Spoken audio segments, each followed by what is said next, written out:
People come up with all kinds of words when they think of Christopher Columbus. Bravery, innovation, genocide, long weekends. The list goes on. When I think about Columbus, I am reminded of a probably fictional conversation between Albert Einstein and somebody who supposedly asked the great physicist to explain the difference between genius and stupidity. Genius, Einstein allegedly said, has limits. Whether Einstein actually said this, one thing is for sure: Christopher Columbus had no limits.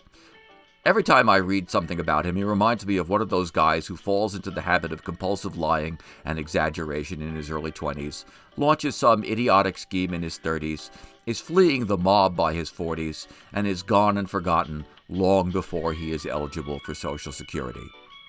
But now and then one of these losers finds themselves in the right historical place at the right historical time with just the right con artistry.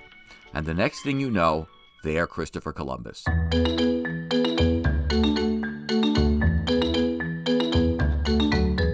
Everybody knows Columbus's main claim, that he could find a route to the riches of the Far East by sailing west, not east. Columbus made this thesis look credible with lots of fancy footnotes of very dubious value.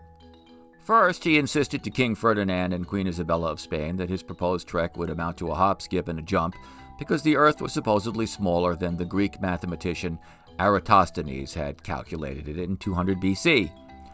Columbus mostly did this by incorrectly assuming that a medieval Persian mathematician's estimate of the planet's circumference was based on Roman miles rather than much larger Arabic miles.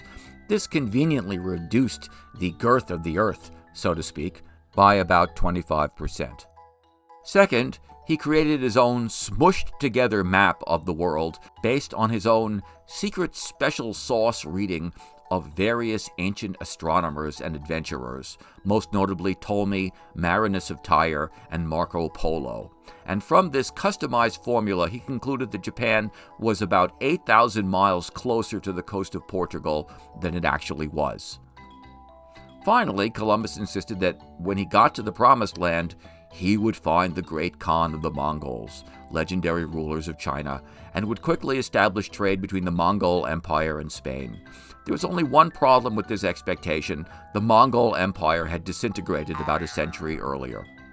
Still, ever the workaround kind of guy, when Columbus arrived at what we now call Cuba, he decided that he had only missed the Mongols by some latitude degrees north, and that he would find them eventually. In the meantime, he claimed, reached the Mongols' southern neighbors in India, and apparently without checking in on who these island people actually thought they were, he started calling them Indians.